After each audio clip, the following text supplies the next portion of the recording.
Here is my little sketchbook. I got it from my son for Christmas in 2024. Of course I was touched and it was a very nice gift, but it stayed in a drawer for a whole year. It turned out that I was more afraid of the small format than the largest watercolor sketchbook. I thought that would force me to spend a lot of time painstakingly working on details, but it struck me that another Christmas was coming and we all know that nothing motivates you to break through creative blocks like a deadline. In order to not make things difficult for myself, I chose a technique and subject matter that I feel comfortable with, so watercolors and faces. I discovered a gallery of portraits photos from American festivals called Earthward, and I was delighted by the diversity, rawness and authenticity of these faces, which are nowhere to be found on Pinterest or Instagram. Small size, so a thin brush, I thought, playing it safe, and it is precisely this stiffness and uncertainty that can be seen in the first portraits. When I felt a little more confident, I reached for thicker brushes. After DaVinci Round 1 I used 4 and 10,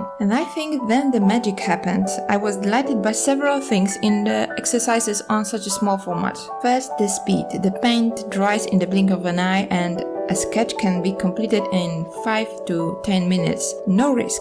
It won't work out, small loss and expensive costs, you lose 5 minutes and a scrap of paper because I'm not even counting the paint. Focusing on the whole, not on the details, the format forces you to let go of insignificant details to synthesize the portrait, to suggest it rather than render its features or light and shadow in detail. This develops sensitivity to my own intuition and sense of observation.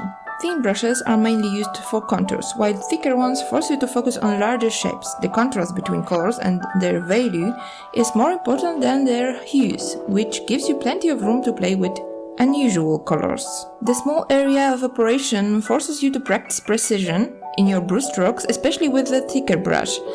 The slightest movement, greater pressure, speed of the stroke, everything is more important. At the end of December, the sketchbook proudly displayed its colorful pages prominently placed on the desk in the studio so that my son could see that his gift was appreciated and used. Once again, it turned out that sometimes I invent irrelevant obstacles instead of simply trying and discovering that most of the predicted difficulties did not even occur or could be easily bypassed. This size is ideal for maintaining the habit of painting, drawing every day. In addition, the cost of a failed sketch or wasted materials is almost zero. This takes away a lot of the stiffness and fear of painting. Although I have noticed that one bad sketch can teach me more than 10 good ones. It forces me to analyze, identify mistakes and pinpoint areas for further practice. I get so much joy and satisfaction from mini portraits that I finally found the courage to fill an even smaller gem, the handmade sketchbook from Carolina. Due to my fear, it had previously served as an accessory for my repainted dolls. However, I would like to add a warning to all this enthusiasm about the advantages of small sketchbooks. It's not worth limiting yourself entirely to such small sizes, as this is a sure way to develop a fear of large canvases or sheets of paper. Painting on large formats greatly develops other areas. And finally, please tell me what kinds of blocks, paints and sketchbooks are filling up your drawers.